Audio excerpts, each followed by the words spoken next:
ಹರೇ ರಾಮ.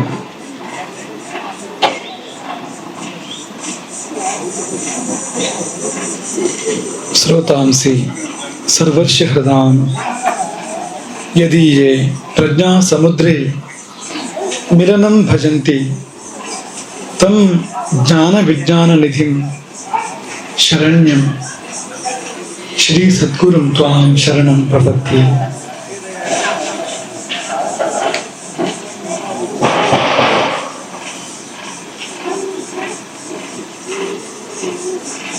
ಆಪದಾಂ ಅಪಹರ್ತಾರಂ ದಾತಾರಂ ಸರ್ವಸಂಪದಾಂ ಲೋಕಾಭಿರಾಮಂ ಶ್ರೀರಾಮಂ ಭೂಯೋ ಭೂಯೋ ನಮಾಮ್ಯಹಂ.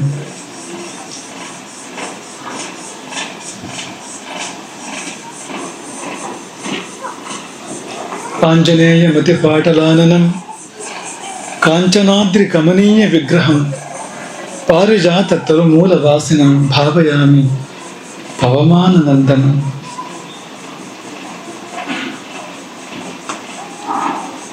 ಮೇಘಶ್ಯಾಮಂ ಪೀತಕೌಶೇಯವಾಸಂ ಶ್ರೀವತ್ಸಾಂತಂ ಕೌಸ್ತುಭೋದ್ಭಾಸಿತಾಂಗಂ ಪುಣ್ಯೋಪೇತಂ ಪುಂಡರೀಕಾಯತಾಕ್ಷಂ ವಿಷ್ಣುಂ ವಂದೇ ಸರ್ವಲೋಕೈಕನಾಥಂ.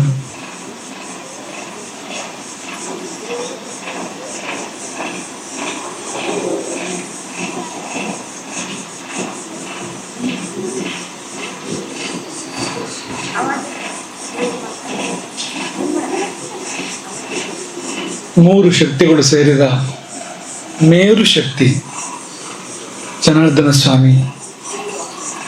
ಆತ ತಲೆಗೋಡಿನಲ್ಲಿ ಮೆರೀತಾ ಇದ್ದಾನೆ. ಅಲ್ಲೇ ಇರ್ಬೇಕಾದವನು ತಲೆ ಮೇಲೆ ಇರ್ಬೇಕಲ್ವಾ, ಸರ್ವೋಪರಿ ಅವನ ಸ್ಥಾನ ಅಂಥದ್ದು ಅಂತ. ಕೋಡ್ ಎಲ್ಲಿರುವಂಥದ್ದು? ತಲೆ ಮೇಲೆ ಇರುವಂಥದ್ದು. ಬೆನ್ನದಲ್ಲಿದ್ರು ಕೋಡು ಅಂತ ಹೆಸರಲ್ಲ ಅದಕ್ಕೆ. ಕೋಡು ಅಂತ ಹೆಸರು ಬರ್ಬೇಕಾದ್ರೆ ತಲೆ ಮೇಲೆ ಇದ್ರೆ ಮಾತ್ರ ಬರ್ತಕ್ಕಂಥದ್ದು.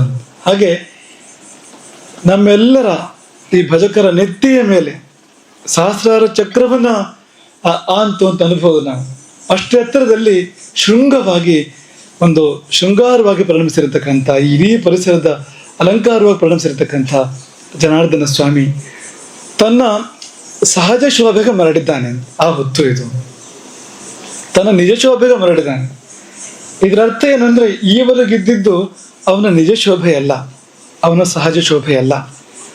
ಯಾಕೆಂದ್ರೆ ಈ ಲೋಕದ ನಿಯಮ ಅದು, ಯಾವುದು ಕೂಡ ಇದ್ದಾಗ ಇರೋದಿಲ್ಲ.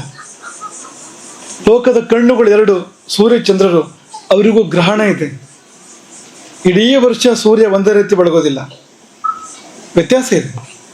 ಉತ್ತರಾಯಣ ದಕ್ಷಿಣಾಯನ ವ್ಯತ್ಯಾಸ ಇದೆ. ಚಂದ್ರನು ಹಾಗೆ ಅಮಾವಾಸ್ಯೆ, ಹುಣ್ಣಿಮೆ, ಕೃಷ್ಣ ಪಕ್ಷ, ಶುಕ್ಲ ಪಕ್ಷ ಅವರೇ ಒಂದೇ ರೀತಿ ಬೆಳಗೋದಿಲ್ಲ ಅಂತ ನಾವು ಮನುಷ್ಯರು ಭ್ರಮಿಸಿರ್ತೇವೆ. ನಮ್ಮ ಸಿರಿ ಸಂಪದ ವೈಭವ ಶಾಶ್ವತ ಅಂತ, ಹಾಗಿರೋದಿಲ್ಲ ಅಂತ. ಸುಖಸ್ಯಾನಂತರಂ ದುಃಖಂ, ದುಃಖಸ್ಯಾನಂತರಂ ಸುಖಂ ಅಂತ ಒಂದಾದ ಮೇಲೆ ಒಂದು ಬರಬೇಕು ಅನ್ನುವಂಥದ್ದು ಪ್ರಕೃತಿ ನಿಯಮ. ರಾಮನೇ ಹೇಳುವ ಹಾಗೆ ಒಂದರ ನಂತರ ಮುಂದೋದು. ಸರ್ವೇ ಕ್ಷಯಾಂತ ನಿಚಯ, ರಾಮನ ಮಾತು. ನಿಚಯ ಮತ್ತು ಕ್ಷಯ. ನಿಚಯ ಅಂದ್ರೆ ಅಭಿವೃದ್ಧಿ, ಕ್ಷಯ ಒಂದಾದ ಮೇಲೆ ಒಂದು ಬರ್ತದೆ ಅದು ಅಂತ. ಮರಣ ಅಂತಂತೂ ಜೀವಿತಂ, ಜೀವನ ಮರಣ, ಜೀವನದ ನಂತರ ಮರಣ, ಮರಣದ ನಂತರ ಮತ್ತೆ ಜೀವನ, ಒಂದಾದ ಮೇಲೆ ಒಂದು ಬರುವಂಥದ್ದು. ಹಾಗೆ ಎಂತಹ ಮಹಾಕ್ಷೇತ್ರ, ದಿವ್ಯಕ್ಷೇತ್ರ ಆದರೂ ಕೂಡ ಒಂದು ಉಚ್ಛ್ರಾಯದ ಕಾಲ, ಒಂದು ಗ್ರಹಣದ ಕಾಲ ಅಂತ ಇರ್ತದೆ ಅಂತ. ಅಯೋಧ್ಯೆ ರಾಮದೇವರಿಗೆ ಇಲ್ವಾ? ಅಯೋಧ್ಯೆ ರಾಮದೇವರು 500 ವರ್ಷಗಳ ಕಾಲದ ಗ್ರಹಣ, ಇನ್ನು 1-2 ವರ್ಷವ ಅಂತ, ಅದು ಬಿಡಿರಿಲ್ವ? ಆಮೇಲೆ ಇದು ರಾಮದೇವರೇ. ಯಾಕೆಂದ್ರೆ ರಾಮನವಮಿ ಇದನ್ನು ಪ್ರತಿಷ್ಠಾಪನೆ ಆದ ಮೇಲೆ ಅದು ರಾಮದೇವರು ಹೊರತು ಬೇರೆ ಏನೂ ಅಲ್ಲ ಅಂತ. ಯಾಕೆಂದ್ರೆ ನೀವು ಯಾವ ದೇವರು ಅಂತ ಪ್ರತಿಷ್ಠಾಪನೆ ಮಾಡಿದ್ರು ಕೂಡ ರಾಮದೇವರು ಬಂದ್ಬಿಡ್ತಾರೆ. ರಾಮನವಮಿ ಆದ ಕಾರಣ ಆ ಕಾಲದ ಮಹತ್ವ ಅದು ಅಂತ. ಆ ಕಾಲ ಎಂಥ ಕಾಲವಂತೆ ಅಂದ್ರೆ ರಾಮ ತತ್ವ ಪ್ರಕೃತಿಯಲ್ಲಿ ಹಿಡಿದು ಬರ್ತದೆ. ತ್ರೇತಾಯುಗದಲ್ಲಿ ರಾಮನ ಅವತಾರವಾಗಿದ್ದು ರಾಮಾಯಣ ನಡೆದಿದ್ದು ನಮಗೆಲ್ಲ ಗೊತ್ತೇ ಇದೆ. ತ್ರೇತಾಯುಗ ಕಳೆದರೂ ಕೂಡ ಆ ದಿನ ಬಂದರೆ, ವಸಂತ ಋತು, ಚೈತ್ರ ಮಾಸ, ಶುಕ್ಲ ಪಕ್ಷ, ನವಮಿ ತಿಥಿ ಬಂತು ಅಂತಾದ್ರೆ ಪ್ರಕೃತಿಯಲ್ಲಿ, ಅಂದ್ರೆ ನಮ್ಮೊಳಗೆ ನಮ್ಮ ಪ್ರಕೃತಿಯಲ್ಲಿ ಅಥವಾ ಪ್ರಕೃತಿ ಮಂಡಲದಲ್ಲಿ ರಾಮತತ್ವದ ಅವತರಣ ಅದು ಹಾಗೇ ಆಗ್ತದೆ. ಹಾಗಾಗಿ ಯಾವ ದೇವರು ಅಂತ ಪ್ರತಿಷ್ಠೆ ಮಾಡಿದ್ರು ಕೂಡ ರಾಮನವಮಿ ಇದನ್ನು ಪ್ರತಿಷ್ಠೆ ಮಾಡಿದ್ರೆ ಅಲ್ಲಿ ರಾಮತತ್ವದ ಆವಿರ್ಭಾವ ಆಗದೇ ಇರ್ಲಿಕ್ಕಿಲ್ಲ, ಆಗ್ಲಿಕ್ಕೇ ಬೇಕು ಅಂತ. ಹಾಗಾಗಿ ಈ ಕ್ಷೇತ್ರವು ಕೂಡ ಒಂದಷ್ಟು ಕಾಲ ಗ್ರಹಣವನ್ನು ಕಂಡಿತ್ತು, ಒಂದಷ್ಟು ಕಾಲ ಅದೇನು ನಿಂತು ಹೋಗಿತ್ತು ಅಂತಲ್ಲ, ಆದರೆ ಆ ವೈಭವ ಇಲ್ಲ. ರಾಜರು ಪ್ರತಿಷ್ಠಾಪನೆ ಮಾಡಿರ್ತಕ್ಕಂಥ ಒಂದು ಕ್ಷೇತ್ರ ರಾಜವೈಭವ ಎನ್ನುವಂಥದ್ದು ಇಲ್ಲ, ಹಾಗಿತ್ತು. ಆದರೆ ಇವತ್ತದು ಮತ್ತೆ ತನ್ನ ಸಹಜ ಶೋಭೆಗೆ ಅಥವಾ ಮಿಗಿಲಾದ ಶೋಭೆಗೆ ಮರಳಿದೆ ಅಂತ. ನಿಮ್ಮನ್ನೆಲ್ಲ ನಾವು ಯಾಕೆ ಆಶೀರ್ವಾದ ಮಾಡಬೇಕು ಅಂದರೆ, ರಾಜರು ಹೇಗೆ ದೇವಸ್ಥಾನ ಕಟ್ಟಿ ಪ್ರತಿಷ್ಠಾಪನೆ ಮಾಡಿದ್ದಾರೋ ಒಂದು ತೂಕ ನೀವು ಮುಂದಿದ್ದೀರಿ ಹೊರತು ಹಿಂದಿಲ್ಲ ಅಂತ. ರಾಜರಿಗಿಂತ ನೀವೇನು ಕಡಿಮೆ ಮಾಡಲಿಲ್ಲ. ದೇವಸ್ಥಾನ ಎಷ್ಟು ಸುಂದರವಾಗಿ ಮೂಡಿ ಬಂದಿದೆ ನೋಡಿ.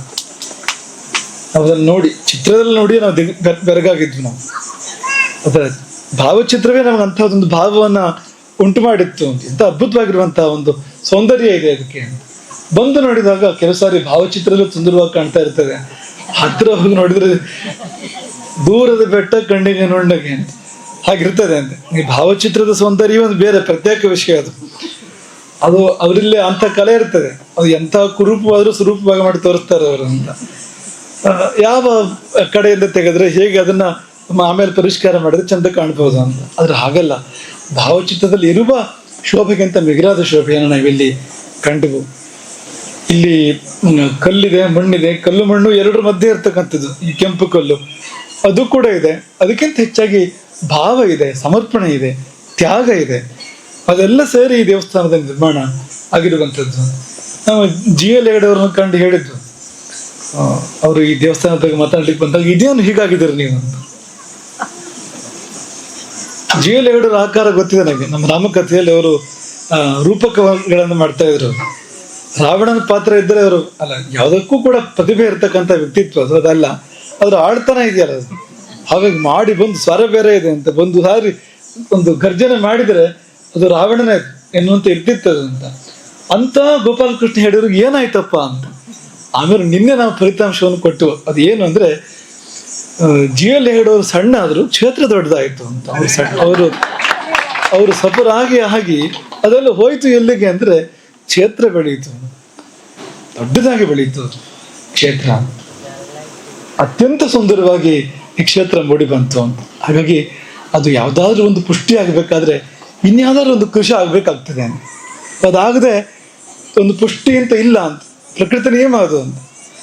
ಹಾಗೆ ಕಾರ್ಯಕರ್ತರು GL ಹೆಗಡೆ ಅಂತ ನಾವು ಅವರು ನಿಮ್ಮೆಲ್ಲರ ಪ್ರತಿನಿಧಿಯಾಗಿ ಅಧ್ಯಕ್ಷರಾಗಿ ಮತ್ತು ಅವರ ಅಪಾರ ಪರಿಶ್ರಮ ತ್ಯಾಗ ಇದೆ. ಆ ಕಾರಣಕ್ಕೆ ಅವ್ರ ಹೆಸರನ್ನು ಪ್ರಸ್ತಾಪ ಮಾಡಿದ್ವು, ಮಾಡಲೇಬೇಕಾಗಿರುವಂಥ ಹೆಸರು ಅದು. ನೀವು ಅನೇಕರು ತ್ಯಾಗ ಮಾಡಿದ್ದೀರಿ, ಸೇವೆ ಮಾಡಿದ್ದೀರಿ. ಹಾಗೆ ಯಾರೋ ಕೆಲವರು ಬಿಸಿಲಿನ ಬೇಗೆಯಲ್ಲಿ ಬೇಯ್ದೆ, ಬೆವರು ಹರಿಸಿದೆ, ಸಂಪತ್ತನ್ನು ಕೂಡ ಹರಿಸಿದೆ, ಸಮಯವನ್ನು ಪ್ರದಾನ ಮಾಡಿದೆ. ಇಂಥ ಕೆಲಸಗಳು ಆಗೋದಿಲ್ಲ ಅಂತ. ಈ ಪ್ರಜಾಪ್ರಭುತ್ವದಲ್ಲಿ ಪ್ರಜೆಗಳೇ ಪ್ರಭುಗಳಂತೆ. ಹಾಗೊಂದು ಶಾಸ್ತ್ರ, ಆಧುನಿಕ ಶಾಸ್ತ್ರ ಅದು, ಹಳೆಯ ಶಾಸ್ತ್ರ ಅಲ್ಲದು. ಪ್ರಜೆಗಳೇ ಪ್ರಭುಗಳು ಅಂತ. ಇದು ರಾಜರೇ ಕಟ್ಟಿಸಿದ್ದು ಇದು ಕೂಡ, ಯಾಕಂದ್ರೆ ಪ್ರಜೆಗಳೇ ಪ್ರಭುಗಳಲ್ವಾ ಅಂತ. ಆದರೆ ಆ ರಾಜರು ಕಟ್ಟಿದ್ದಕ್ಕಿಂತ ಸುಂದರವಾಗಿ ಇವತ್ತಿನ ಕಾಲದ ರಾಜರುಗಳು ನೀವೆಲ್ಲ ಸೇರಿ ಕಟ್ಟಿದ್ದೀರಿ. ನಾವು ತುಂಬ ಮೋದವನ್ನು ಕೊಡುವಂಥದ್ದು, ತುಂಬ ಸಂತೋಷವನ್ನು ಕೊಡುವಂಥದ್ದು. ಯಾಕೆಂದ್ರೆ ಈ ಶಿಲಾಮಯವಾದ ಕಟ್ಟಡ ಇದೆಯಲ್ಲ, ಹೆಚ್ಚು ಕಡಿಮೆ ಶಾಶ್ವತ ಇದೆ ಅಂತ. ಸಹಸ್ರ ವರ್ಷಗಳ ಆಯುಸ್ಸು ಅದಕ್ಕೆ. ಈಗ ಮುಂದಿನ ಪೀಳಿಗೆಗೆ ಕೆಲಸ ಇಲ್ಲ, ಮುಂದಿನ ಪೀಳಿಗೆಯವರು ಮತ್ತೆ ದೇವಸ್ಥಾನ ಕಟ್ಟಬೇಕಾದ ಪ್ರಮೇಯ ಇಲ್ಲ, ಅಂತ ಕಟ್ಟಡ ಆಗಿದೆ. ಧನ್ಯತೆ ಕ್ಷಣ ಇದು. ಪಾರ್ವತಿಯ ಮಾತು ನಮಗೆ ಮತ್ತೆ ಮತ್ತೆ ನೆನಪಾಗ್ತದೆ. ಕ್ಲೇಶ ಫಲೇನ ಹಿ ಪುನರ್ನವತಾಂ ವಿದತ್ತಿ. ಈಶ್ವರನ ಪಡ್ಕೊಳ್ಬೇಕಾದ್ರೆ ಆಕೆ ಪಟ್ಟ ಕಷ್ಟ ಎಷ್ಟು, ಮಾಡಿದ ತಪಸ್ಸು ಎಷ್ಟು ದೊಡ್ಡದು. ಪಂಚಾಗ್ನಿ ತಪಸ್ಸನ್ನು ಮಾಡಿಲ್ಲ ಅಂತ ಅವಳು. ನಾಲ್ಕು ಕಡೆಯಲ್ಲೂ ಅಗ್ನಿ, ಬೇಸಿಗೆ ಕಾಲ, ಹೀಗೆ ನೆತ್ತಿಯ ಮೇಲೆ ಸೂರ್ಯ. ಸೂರ್ಯನಲ್ಲಿ ದೃಷ್ಟಿಯನ್ನು ನೆಟ್ಟು ಸುತ್ತ ಅಗ್ನಿಗಳನ್ನು ನೆಟ್ಟುಕೊಂಡು ಮಾಡುವಂತಹ ತಪಸ್ಸಿದೆಯಲ್ಲ, ಅಪರ್ಣ ಅಂತ ಅವಳಿಗೆ ಹೆಸರು ಯಾಕೆ ಬಂತು ಅಂದ್ರೆ, ಆಹಾರವನ್ನು ಬಿಟ್ಟು ಬಿಟ್ಟು ಬಿಟ್ಟು ಕೇವಲ ತರೆಗಲೆಗಳನ್ನು ತಿಂದುಕೊಂಡಿಲ್ಲ ಅಂತ ಅವಳು. ಅದನ್ನು ಬಿಟ್ಟಾಗ ಅಪರ್ಣ ಅಂತ ಆಯ್ತು. ನೀವೆಲ್ಲ ಹೆಸರಿಟ್ಕೊಂಡಿರ್ತೀರಿ ಅಪರ್ಣ ಅಪರ್ಣ ಅಂತ. ಸ್ವಲ್ಪ ಅವರು ತಪಸ್ ಮಾಡ್ಬೇಕಾಗ್ತದೆ. ಅಪರ್ಣ ಅಂತ ಹೆಸರಿಟ್ಕೊಂಡ್ರೆ ಸಾಲದು, ಒಂದು ಚೂರಾರು. ಹಾಗಾಗಿ ತರೆಗೆಲೆಗಳನ್ನು ಬಿಟ್ಟು ಅವಳಿಗೆ ಅಪರ್ಣ ಅಂತ ಹೆಸರು ಬಂತಂತೆ. ಉಮಾ ಅಂತ ಹೆಸರು ಬಂದಿದ್ದ ಹಾಗೆ, ಮಾ ಅಂದ್ರೆ ಬೇಡ ಅಂತ. ಅವಳು ತಾಯಿ ಮೇನೆ ಅವಳ ತಾಯಿ ಹಿಮವಂತನ ಮಡದಿ, ಆಕೆ ಮಾ ಅಂತ ಬೇಡ ಬೇಡ ಅಂತ, ಅದು ಮಾತ್ರ ಹೃದಯವಲ್ಲ, ದುಃಖ ಉಮ್ಮಳಿಸಿ ಬರುವಾಗ ಮಾ ಅಂತ ಸೇರ್ತದೆ ಅಲ್ಲಿ ಅಂತ, ಹಾಗಾಗಿ ಉಮಾ ಅಂತ ಆಗಿದ್ದವಳು ಅಂತ ತಪಸ್ಸದು ಅಂತ. ಅಷ್ಟು ಕಷ್ಟಪಟ್ಟು ಕೊನೆಗೆ ಶಿವ ಒಲಿದು ಬಂದಾಗ ಅವಳಿಗದು ಆ ಕ್ಲೇಶ ಮರ್ತ ಹೋಯ್ತಂತೆ. ಅಷ್ಟು ಹೊತ್ತಲ್ಲ, ಅಷ್ಟು ದೀರ್ಘಕಾಲ ಪಟ್ಟ ಕಷ್ಟ ಶ್ರಮ ಇದೆಯಲ್ಲ, ಅದು ಅವಳಿಗೆ ಏನಾಯ್ತು ಅಂತಲೇ ಗೊತ್ತಾಗಲಿಲ್ಲ, ಎಲ್ಲಿ ಹೋಯ್ತು ಅಂತಲೇ ಗೊತ್ತಾಗಲಿಲ್ಲ. ಪುನರ್ನವತ ಎಲ್ಲ ಮತ್ತೆ ಹೊಸದಾಯ್ತು ಅವಳಿಗೆ, ದೇಹ ಮನಸ್ಸು, ಆ ಉಲ್ಲಾಸ ಉತ್ಸಾಹ. ಇದ್ದಕ್ಕಿದ್ದಂತೆ ಆ ಕ್ಲೇಶ ಅನ್ನೋದು ಅವಳಿಗೆ ಗೊತ್ತಾಗಲೇ ಇಲ್ಲ ಅಂತ. ಆ ಸ್ಥಿತಿಯಲ್ಲಿ ನೀವೆಲ್ಲ ಇದ್ದೀರಿ ಇವತ್ತು. ಯಾರ್ಯಾರು ಇದಕ್ಕಾಗಿ ಕಷ್ಟಪಟ್ಟಿದ್ದೀರಿ, ಯಾರು ತ್ಯಾಗ ಮಾಡಿದ್ದೀರಿ, ಸೇವೆ ಮಾಡಿದ್ದೀರಿ, ನೀವೆಲ್ಲ ಅಂತ ಒಂದು ಸ್ಥಿತಿಯಲ್ಲಿ, ಪಾರ್ವತಿ ಸ್ಥಿತಿಯಲ್ಲಿ ನೀವೆಲ್ಲರೂ ಕೂಡ ಇದ್ದೀರಿ. ನಿಮ್ಮ ಜೀವನ ಧನ್ಯ. ನೀವು ಇದೇ ಶ್ರಮದಲ್ಲಿ ಇನ್ನೊಂದು ಮನೆ ಕಟ್ಕೊಳ್ಬೇಕಾಗಿತ್ತು ಬೇಕಾದ್ರೆ, ಆದ್ರೆ ಅದೇನು ದೇವರು ಮೆಚ್ಚುವ ಕೆಲಸವಲ್ಲ, ಮನುಷ್ಯರು ಮೆಚ್ಚುವ ಕೆಲಸವಲ್ಲ. ಮನುಷ್ಯರು ಕರುಬುತ್ತಾರೆ. ನೀವು ಮತ್ತೊಂದು ಮನೆ ಕಟ್ಟಿದ್ರೆ ನಿಮ್ಮ ಮೇಲೆ ಹೊಟ್ಟೆ ಕೆಚ್ಚಿನ ದೃಷ್ಟಿ ಬೀಳುತ್ತದೆ ಹೊರತು ಮತ್ತೇನು ಆಗೋದಿಲ್ಲ. ಬೇರೆ ಜನರಿಗೆ ಎಷ್ಟು ಜನರಿಗೆ ಸಂತೋಷ ಆಗ್ತದೆ ಹೇಳಿ, ಕರುಬವರೇ ಹೆಚ್ಚು ಅಂತ. ಅದೇ ಇಂಥದ್ದನ್ನು ಮಾಡಿದರೆ ನಾವು ದೇವರ ಪುಸ್ತಕದಲ್ಲಿ ನಮ್ಮ ಹೆಸರು ಕೂಡ ದಾಖಲಾಗ್ತದೆ. ಆ ದೇವರ ದಾಖಲೆಗಳಲ್ಲಿ ನಾವು ಉಲ್ಲೇಖ ಆಗ್ತೇವೆ ಅಂತ. ಇವನ ಸೇವೆ ಇದೆ ಅಂತ ಜನಾರ್ದನನ ದೃಷ್ಟಿ, ಇಂಥವನ ಸೇವೆ ಇದೆ ಅಂತ. ನನ್ನ ಜೀರ್ಣೋದ್ಧಾರ, ಈ ದೇವಸ್ಥಾನದ ಜೀರ್ಣೋದ್ಧಾರ ಆದಾಗ ಇವರು ಸೇವೆ ಮಾಡಿದ್ರು ಅಂತ ಅವನು ಸ್ಮರಿಸಿಕೊಂಡ್ರೆ ನಿಮ್ಗೇನು ಬೇಕು ಅದಕ್ಕಿಂತ ಹೆಚ್ಚು ಹೇಳಿ. ಜನಾರ್ದನನ ಮನಸ್ಸಿಗೆ ಬಂದರೆ ಇಂಥವ್ರು ಸಮರ್ಪಣೆ ಮಾಡಿದ್ರು, ಸೇವೆ ಮಾಡಿದ್ರು ಅಂತ, ಅದಕ್ಕಿಂತ ದೊಡ್ಡ ಧನ್ಯತೆ ಇನ್ನೇನು ಬೇಕು. ಹಾಗಾಗಿ ನಾವು ಬದುಕಿರುವಾಗ ಇಂಥದ್ದೇನಾದ್ರು ಮಾಡಬೇಕು. ನಾವು ಅಂಗಡಿ ಎಷ್ಟೋ ಕಟ್ಟಿದ್ವು, ಮನೆ ಕಟ್ಟಿದ್ವು, ಸಂಪಾದನೆ ಮಾಡಿದ್ವು, ಅದೆಲ್ಲ ಗೌಣ. ಅದು ಬೇಡ ಅಂತ ನಾವು ಹೇಳೋದಿಲ್ಲ. ಜೀವನಕ್ಕೆ ಬೇಕು, ಎಷ್ಟು ಬೇಕೋ ಅಷ್ಟು ಬೇಕು. ಹೆಚ್ಚಾದ್ರೆ ಪೀಡೆ, ಅದು ಕೂಡ ನೆಮ್ಮದಿಯನ್ನು ಹಾನಿ ಮಾಡುವಂಥದ್ದೇ, ಹೆಚ್ಚಾಗಬಾರದು ಅದು. ಆದರೆ ಇಂಥದ್ದನ್ನು ಮಾಡಬೇಕು. ದೇವಸ್ಥಾನವೋ, ಶಾಲೆಯೋ, ಅನ್ನಛತ್ರವೋ, ಅಥವಾ ಇನ್ನೇನೋ ಸಮಾಜಕ್ಕೆ ಬೇಕಾಗುವಂಥದ್ದು, ದೇವರು ಮೆಚ್ಚುವಂಥದ್ದು, ಜೀವರು ಮೆಚ್ಚುವಂಥದ್ದು, ಅಂಥದ್ದನ್ನು ಮಾಡಬೇಕು. ಹಾಗಾಗಿ ಯಾರೆಲ್ಲ ಭಾಗಿಯಾದಿರೋ ಈ ಕಾರ್ಯದಲ್ಲಿ ನಿಮಗೆ ಜನಾರ್ದನನ ಆಶೀರ್ವಾದ ಹೇಗೂ ಇದ್ದೇ ಇದೆ. ಇದೊಂದು ಬೋನಸ್, ಗುರುಗಳ ಆಶೀರ್ವಾದ ಕೂಡ ಜೊತೆಯಲ್ಲಿ. ನಿಮಗೆಲ್ಲ ಒಳ್ಳೇದಾಗಲಿ, ಹೆಚ್ಚಿನ ಆಶೀರ್ವಾದ, ಖುಷಿಯಿಂದ ಸಂತೋಷದಿಂದ ಮಾಡುವಂಥ ಒಂದು ಆಶೀರ್ವಾದ.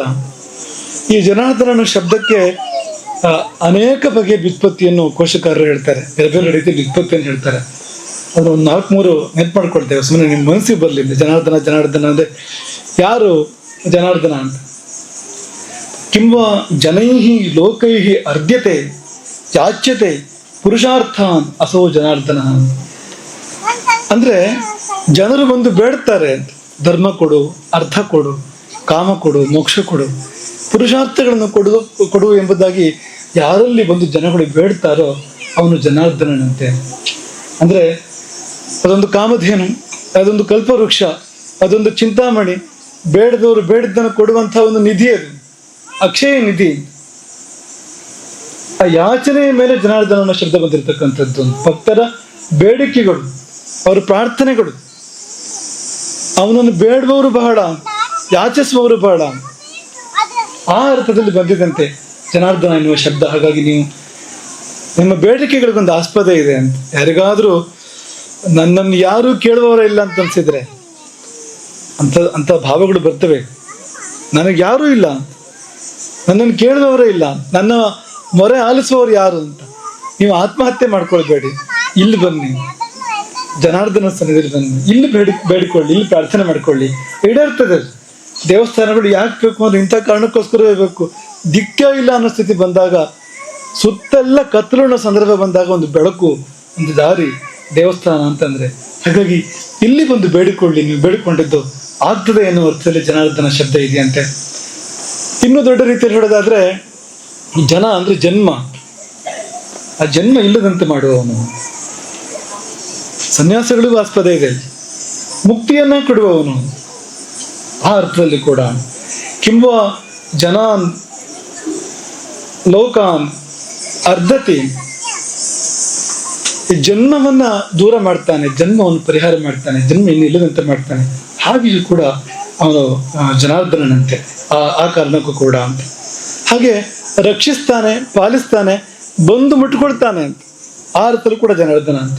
ಕಿಂವ ಜನ ಲೋಕ ಅರ್ಧತಿ ಗಚ್ಚತಿ ಪ್ರಾಪ್ನೋತಿ, ಅಂದ್ರೆ ನಾವಿರುವಲ್ಲಿಗೆ ಬಂದು ಮುಟ್ಟಿಕೊಳ್ತಾನೆ. ಹಾಗೆಲ್ಲೇ ಇರಲಿ, ಯಾವ ಸ್ಥಿತಿಯಲ್ಲಿರಲಿ, ಯಾವ ದೂರದಲ್ಲಿರಲಿ, ಅಥವಾ ಎಂತಹದೊಂದು ವಿಚಿತ್ರವಾಗಿರ್ತಕ್ಕಂಥ ಸಂಕಟ ನಮ್ಮನ್ನು ಬಂದು ಮುತ್ತಿರಲಿ, ನೆನೆಸಿಕೊಂಡ್ರೆ ಅಲ್ಲಿಯೇ ಬಂದು ಒದಗುತ್ತಾನೆ, ಪಾಲಿಸ್ತಾನೆ, ರಕ್ಷಿಸ್ತಾನೆ. ಆ ಅರ್ಥದಲ್ಲಿ ಕೂಡ ಜನಾರ್ದನ. ಈಗ ದ್ರೌಪದಿ ಪ್ರಾರ್ಥನೆ ಮಾಡಿದ್ಲು, ಎಲ್ಲಿದ್ಲು ಅವಳು ಅಂದ್ರೆ ಸಭಾ ಮಧ್ಯದಲ್ಲಿದ್ಲು. ಕೃಷ್ಣ ಎಲ್ಲಿದ್ದ? ದ್ವಾರಕೆಯಲ್ಲಿದ್ದ, ಹಸ್ತನಾವತಿಯಲ್ಲಿ, ದ್ವಾರಕೆಯಲ್ಲಿ. ಗಜೇಂದ್ರ ಪ್ರಾರ್ಥನೆ ಮಾಡುವಾಗ ಅವನು ಕೆರೆಯ ಮಧ್ಯದಲ್ಲಿದ್ದ.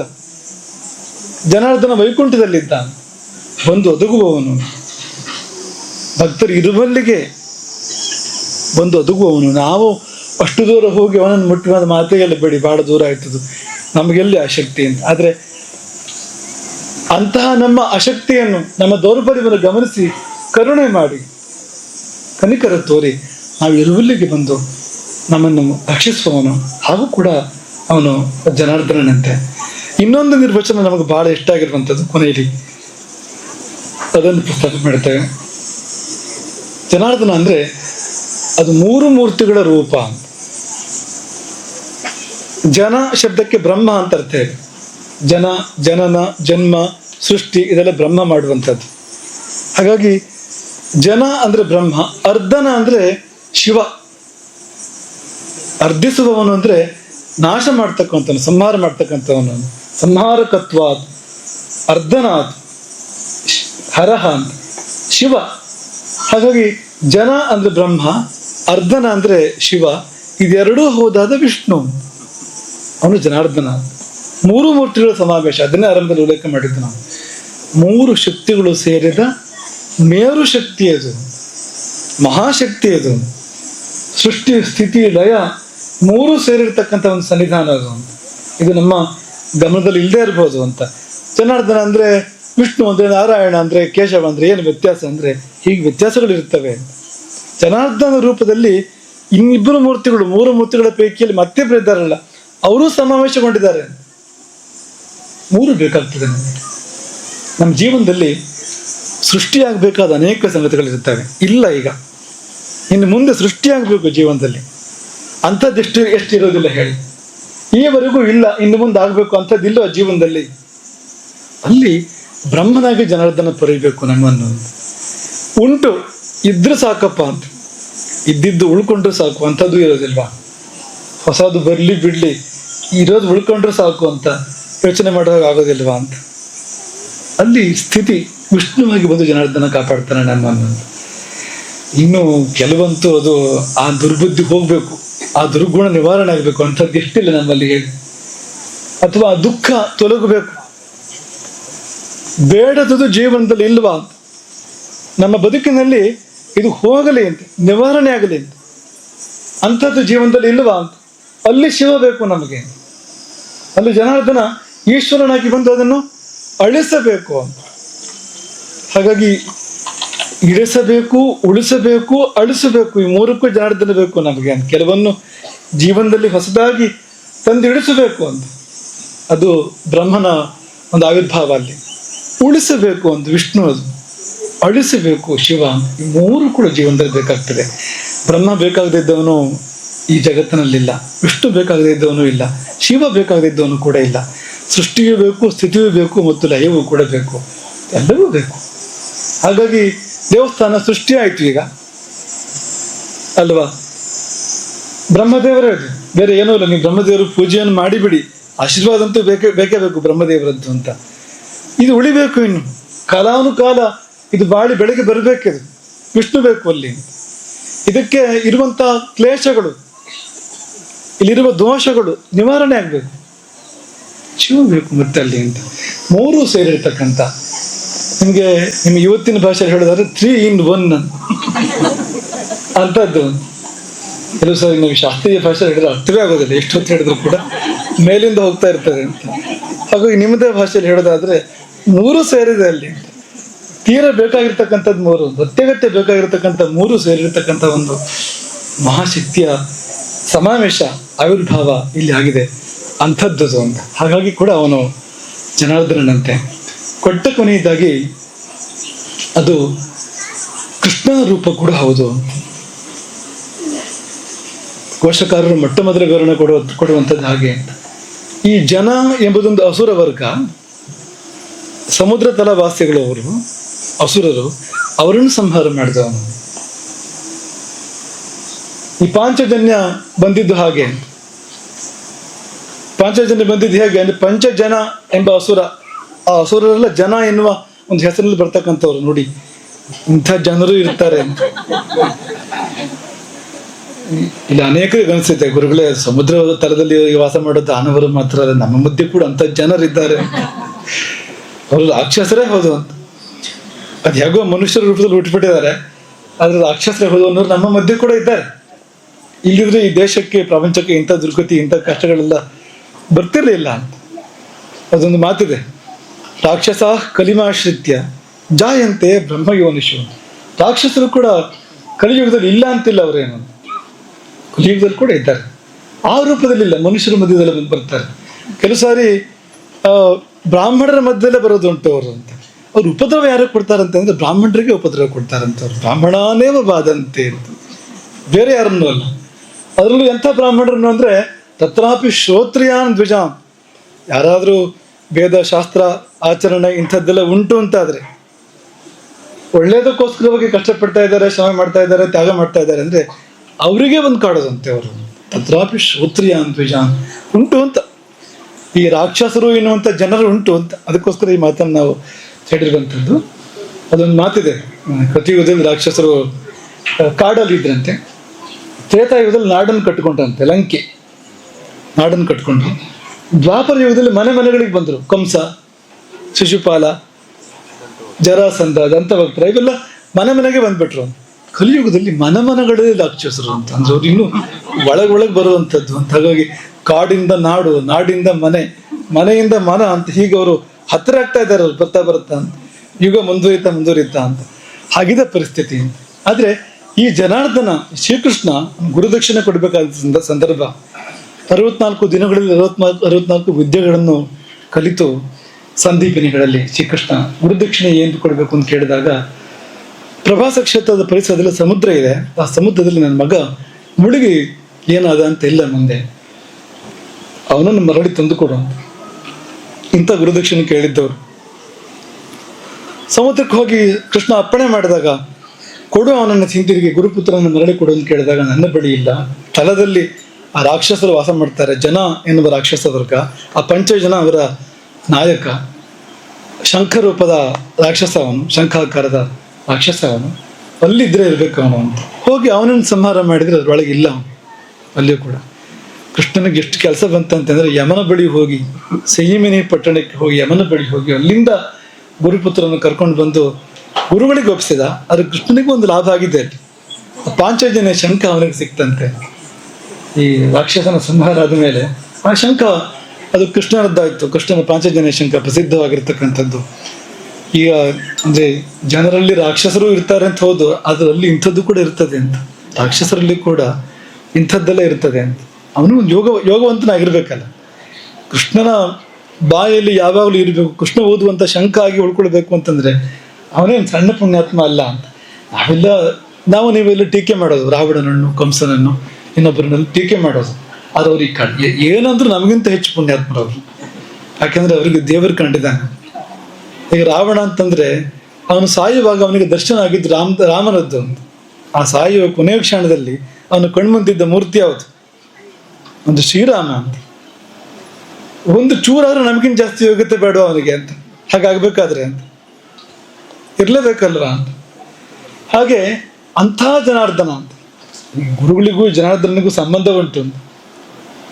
ಗುರುದಕ್ಷಿಣೆ ಕೊಡುವಂಥದ್ದು ಕೃಷ್ಣನ ಗುರುದಕ್ಷಿಣೆ ಅದು ಅಂತ. ಆಗ ಜನಾರ್ದನ ರೂಪ ಅವನಿಗೆ ಬಂದಿರತಕ್ಕಂಥದ್ದು ಅಂತ. ಹಾಗಾಗಿ ಗುರುಗಳು ಬರಲೇಬೇಕು. ಯಾಕೆ, ಎಲ್ಲಿಗೆ ಅಂದ್ರೆ ಒಂದು ಗುರು ಸಂಬಂಧ ಉಂಟು ಈ ಕ್ಷೇತ್ರಕ್ಕೆ. ಆ ಜನಾರ್ದನ ಶಬ್ದದಲ್ಲೇ ಉಂಟು ಅನ್ನೋದನ್ನ ಈ ಸಮಯದಲ್ಲಿ ನೆನಪು ಮಾಡಿಕೊಂಡು, ಹೀಗೆ ಇದೆಲ್ಲ ಯಾಕೆ ಹೇಳಿದ್ರು ಅಂದ್ರೆ, ಯಾವ್ದಾದ್ರು ಒಂದಾರು ನಿಮ್ಗೆ ನೆನಪಿರಲಿ, ಒಂದಾರು ಎರಡಾರು ಈ ಜನಾರ್ದನ ಶಬ್ದದ ನಿರ್ವಚನ ನಿಮ್ಮ ಮನಸ್ಸಲ್ಲಿ ಉಳ್ಕೊಳ್ಳಿ ಅಂತ. ನಿಮ್ಗೆ ಏನಾದ್ರು ಬೇಡಿಕೆಗಳಿದ್ರೆ ಆ ರೂಪದಲ್ಲಿ ನೆನ್ಪಿಡ್ಕೊಳ್ಳಿ ನಿಮಗೆ, ಅಥವಾ ಇನ್ನೇನಾದ್ರು ಇದ್ರೆ ಆ ರೂಪದಲ್ಲಿ ಅಂತ. ಹೇಗೆ ಅಂಥ ಜನಾರ್ದನ ನಿಮ್ಮನ್ನು ಪರೀಲಿ.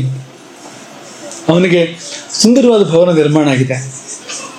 ನಿಮಗೂ ಇಲ್ಲ, ನಿಮ್ಮಲ್ಲಿ ಯಾರಿಗೆ ಮನೆ ಇಲ್ವೋ ಅವ್ರಿಗೆ ಮನೆ ಆಗಬೇಕು, ಯಾರಿಗೆ ಮನ ಇಲ್ವೋ ಅವರಿಗೆ ಮನ, ಒಳ್ಳೆ ಮನಸ್ಸು ಪ್ರಾಪ್ತ ಆಗಬೇಕು. ಸಮೃದ್ಧಿಗಳು ಇಲ್ಲಿ ಅಂತ ವೈಭವ ಇದೆ ನೋಡಿ, ಅಂತ ವೈಭವ ನಿಮಗೂ ಕೂಡ ಪ್ರಾಪ್ತ ಆಗಬೇಕು. ಎಂಥ ಸೌಂದರ್ಯ ಇದೆ ನೋಡಿ, ಅಂಥ ಸೌಂದರ್ಯ ನಿಮಗೂ, ನಿಮ್ಮ ವಾತಾವರಣಕ್ಕೂ, ನಿಮ್ಮ ಮನೆಗೂ, ಕುಲಕೋಟಿಗೂ ಪ್ರಾಪ್ತ ಆಗಬೇಕು. ದೇವರಿಗೆ ಏನು ಮಾಡ್ತೇವೆ ಅದೆಲ್ಲ ನಮಗೆ.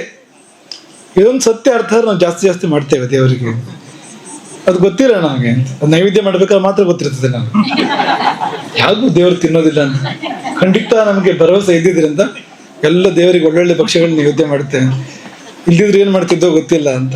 ಅಷ್ಟು ದೇವರು ಮರಳಿ ಕೊಡ್ತಾನೆ ನಮಗೆ ನೋಡಿ, ಪ್ರಸಾದವಾಗಿಸಿ ಮರಳಿ ಕೊಡ್ತಾನೆ ನೋಡಿ. ಹಾಗೆ ನಾವು ದೇವರಿಗೆ ಏನು ಮಾಡ್ತೇವೋ ಅದು ಹಿಂದಿರುಗಿ ಪ್ರಸಾದವಾಗಿಯೇ ನಮಗೆ ಮರಳಿ ಬರುವಂಥದ್ದು. ಹಾಗಾಗಿ ಇದೆಲ್ಲ ಈ ಕ್ಷೇತ್ರಕ್ಕೆ, ನಿಮಗೆಲ್ಲ ಈ ಸುತ್ತಮುತ್ತ ಇರ್ತಕ್ಕಂಥವ್ರು, ಈ ಜನಾರ್ದನನ ಭಕ್ತರು, ಅವನು ಯಾರಿಗೆ ಕುಲದೇವರು ಅಥವಾ ಯಾರು ನಡ್ಕೊಳ್ತಾರೋ ಅವರೆಲ್ಲರಿಗೂ ಪ್ರಾಪ್ತ ಆಗ್ತದೆ. ವಿಶೇಷವಾಗಿ ಯಾರಿಗೆ ಅಂದರೆ ಯಾರು ಇದಕ್ಕಾಗಿ ಬೆವರು ಹರಿಸಿದ್ರು, ಯಾರು ಇದಕ್ಕಾಗಿ ತ್ಯಾಗ ಮಾಡಿದ್ರು, ಯಾರು ಇದಕ್ಕೆ ಸೇವೆ ಮಾಡಿದ್ರೋ, ಜೀವವನ್ನು ತೆಗೆದರೋ ಅವರಿಗೆ ಹೆಚ್ಚಾಗಿ, ಅವರಿಗೆ ವಿಶೇಷವಾಗಿ ಅವನ ಆಶೀರ್ವಾದ ಆಗ್ತದೆ. ಹಾಗಾಗಿ ಯಾರಾದರೂ ಒಂದು ವೇಳೆ ಅಷ್ಟೆಲ್ಲ ಸೇವೆ ಮಾಡಲ್ಲ ಇಲ್ಲಿವರೆಗೆ ಏನು ಬೇಜಾರು ಮಾಡ್ಕೊಳ್ಬೇಡಿ. ಇನ್ನು ಮುಂದೆ ಅವಕಾಶ ಇದೆ ಮಾಡೋದಕ್ಕೆ, ಇನ್ನೂ ಕೆಲವು ಕೆಲಸಗಳಿದೆ ಇಲ್ಲಿ, ಮುಂದೆ ಇನ್ನೂ ಹೆಚ್ಚಿನ ಕಾರ್ಯಗಳನ್ನು ಕೂಡ ಮಾಡಬಹುದು. ಹಾಗಾಗಿ ಈ ಮಾತುಗಳನ್ನು ಕೇಳಿ ಪ್ರೇರಣೆ ಬಂದು ನೀವು ಮುಂದಕ್ಕೆ ಅಂಥದ್ದಕ್ಕೆ ನೀವು ಒದಗಿ ಬನ್ನಿ. ನನಗೆ ಸೇವೆ ಸಿಗಲಿಲ್ಲ, ಆಗ ನನಗೆ ತಲೆಗೆ ಬರಲಿಲ್ಲ, ಅಥವಾ ತಲೆಗೆ ಏನೋ ಬೇರೆ ಏನೋ ಏರಿತ್ತು, ಹೋಗಲಿ ಬಿಡಿ ಅಂತ. ಮುಂದೆ ಬರುವ ಕಾಲದಲ್ಲಿ ಆದರೂ ಕೂಡ ನೀವು ಹೆಚ್ಚಿನ ಸೇವೆಯನ್ನು ಈ ಕ್ಷೇತ್ರಕ್ಕೆ ಮಾಡಬೇಕು ಎಂಬುದಾಗಿ ನಾವು ಅಪೇಕ್ಷಿಸ್ತೇವೆ. ನಮಗೂ ತುಂಬ ಸಂತೋಷ, ಯಾಕೆಂದ್ರೆ ನಮಗೆ ಇಲ್ಲಿ ಬಂದು ಬದುಕಲಿಕ್ಕೆ ಅವಕಾಶ ಆಯಿತು ಅಂತ. ಇದು ನಿಮ್ಮ ಯೋಗ ಅಲ್ಲ, ನಮ್ಮ ಯೋಗವೇ ಹೌದಿದು ಅಂತ. ಈ ಜನಾರ್ದನನ ಪ್ರತಿಷ್ಠಾಪನೆ ಆಗಬೇಕಾದ್ರೆ ನಾವಿಲ್ಲಿ ಇರಬೇಕು ಅಂದರೆ ನೀವೆಲ್ಲ ಗುರುಗಳು ಬಂದು ಆಗಬೇಕು ವಿಶೇಷ ಅಂತ ಬಯಸುವಂಥ ಸರಿ, ಆದರೆ ನಾವು ಕೂಡ ಅಪೇಕ್ಷೆ ಪಡ್ತೇವೆ ಇಂಥ ಪುಣ್ಯ ಕಾರ್ಯದಲ್ಲಿ ಭಾಗಿಯಾಗಬೇಕು ಅಂಥ ಭಾವ ನಮ್ಮಲ್ಲಿ ಕೂಡ ಇರ್ತದೆ. ಹೋಗಿ ಹೋಗಿ ಕೊನೆಗೆ ಒದಗಿ ಬಂದಿದ್ದು ಶ್ರವಣ ನಕ್ಷತ್ರದ ಶ್ರೇಷ್ಠವಾಗಿರ್ತಕ್ಕಂಥ ಮುಹೂರ್ತ. ಶ್ರವಣ 27 ನಕ್ಷತ್ರಗಳ ಪೈಕಿಯಲ್ಲಿ ವಿಷ್ಣು ನಕ್ಷತ್ರ ಅದು, ವೈಷ್ಣವ ನಕ್ಷತ್ರ ಅದು. ಇಂಥ ಒಂದು ಶ್ರೇಷ್ಠವಾಗಿರ್ತಕ್ಕಂಥ ಕಾಲದಲ್ಲಿ ಈ ದೇವರ ಒಂದು ಪ್ರತಿಷ್ಠಾಪನೆ ಇಲ್ಲಿ ನೆರವೇರಿದೆ. ಮುಂದೆ ಸಹಸ್ರ ವರ್ಷಗಳ ಕಾಲ ಈ ಕ್ಷೇತ್ರ ಕುಂದು ಕೊರತೆಗಳು ಇಲ್ಲದೆ ಮಿಗಿಲಾದ ಶೋಭೆಯಿಂದ ಬೆಳಗಿ ಬರಲಿ. ದಿನೇ ದಿನ ಕ್ಷೇತ್ರ ಶೋಭೆ ವೃದ್ಧಿಯಾಗಲಿ. ಶುಕ್ಲ ಪಕ್ಷದ ಚಂದ್ರನ ಹಾಗೆ ಈ ಕ್ಷೇತ್ರ ಶೋಭೆ ದಿನದಿಂದ ದಿನಕ್ಕೆ ವೃದ್ಧಿಯಾಗಲಿ. ಅದರ ಫಲ ನಿಮಗೆಲ್ಲ ಪ್ರಾಪ್ತ ಆಗಲಿ. ಪೂರ್ಣಚಂದ್ರನ ಉದಯ ಆದಾಗ ಬೆಳದಿಂಗಳು ಸುತ್ತ ಚೆಲ್ಲುವ ಹಾಗೆ ಈ ಜನಾರ್ದನನ ಸುಕ್ಷೇತ್ರದ ರೂಪದಲ್ಲಿ ಪೂರ್ಣಚಂದ್ರನ ಉದಯ ಆಗಿದೆ. ನಿಮ್ಮೆಲ್ಲರ ಮೇಲೆ ಅವನ ಕೃಪೆಯ ಬೆಳದಿಂಗಳು ಚೆಲ್ಲುತ್ತಲೇ ಇರಲಿ. ವಿಚ್ಛಿತ್ತಿ ಇಲ್ಲದೆ, ಮಧ್ಯ ಬಿಡುವಿಲ್ಲದೆ ನಿರಂತರವಾಗಿ ಅವನ ಕೃಪೆಯ ಬೆಳದಿಂಗಳು ನಿಮ್ಮೆಲ್ಲರ ಮೇಲೆ ಚೆಲ್ಲಿಕೊಂಡೇ ಇರಲಿ ಎಂಬುದಾಗಿ ಈ ಸಮಯದಲ್ಲಿ ನಾವು ಆಶಿಸಿ ಜನಾರ್ದನನ ಸನ್ನಿಧಿಯಲ್ಲಿ ಪ್ರಾರ್ಥಿಸಿ, ಅದೇನೋ ಅವನು ನಡೆಸ್ಕೊಂಡಿದ್ದಾನೆ, ಮುಂದೆ ಕೂಡ ಇದಕ್ಕಿಂತ ಹೆಚ್ಚಿನ ರೀತಿಯಲ್ಲಿ ಕ್ಷೇತ್ರವನ್ನು ಆತ ನಡೆಸಿಕೊಂಡು ಹೋಗಲಿ. ಆ ಚಿಂತೆ ಇರ್ಬೋದು, ಇದನ್ನು ಯಾರು ಶ್ರಮಪಟ್ಟು ನಿರ್ಮಾಣ ಮಾಡಿದ್ರು ಮುಂದೆ ಹೇಗೆ ನಡೀತದೆ ಅಂತ. ಯಾರು ಇದನ್ನು ಕಟ್ಟಿಕೊಂಡ್ರು ಅವರೇ ನಡೆಸ್ಕೊಂಡು ಹೋಗ್ತಾರೆ ಅಂದರೆ, ಯಾರು ನಡೆಸ್ಕೊಂಡ್ರು ಇದನ್ನೆಲ್ಲ ಅವರೇ ಇದನ್ನು ಮುಂದೆ ಮಾಡ್ತಾರೆ. ಅಂತ ಜನಾರ್ದನ ನಡೆಸ್ಕೊಂಡು ಹೋಗಲಿ ಎಂಬುದಾಗಿ ನಾವು ಆಶಿಸಿ ನಿಮ್ಮೆಲ್ಲರನ್ನು ಅತ್ಯಂತ ಪ್ರೀತಿಯಿಂದ ಆಶೀರ್ವಾದ ಮಾಡ್ತೇವೆ. ಜನಾರ್ದನ ಜನರ ಜೊತೆಯಲ್ಲಿ ಇರಲಿ. ಜನಾರ್ದನ ನಿಮ್ಮೆಲ್ಲರನ್ನು, ಜನವರ್ಗವನ್ನು ಪಡೆಯಲಿ, ನಿಮ್ಮೆಲ್ಲರನ್ನು ಆಶೀರ್ವದಿಸಲಿ. ಮಕ್ಕಳನ್ನು ಕೊಡುವ ದೇವರು ಮಕ್ಕಳಂತೆ ನಿಮ್ಮನ್ನು ನೋಡಿ ನಿಮ್ಮನ್ನು ಉದ್ಧರಿಸಲಿ. ಎಲ್ಲರಿಗೂ ಒಳ್ಳೆಯದಾಗಲಿ ಅಂತ ತಪ್ಪಣಾಗ್ತದೆ. ಹರೇರ गोकर्ण मंडलाधीश्वर श्रीमद जगत शंकराचार्य श्रीमद राघवेश्वर भारती स्वामी महाराज की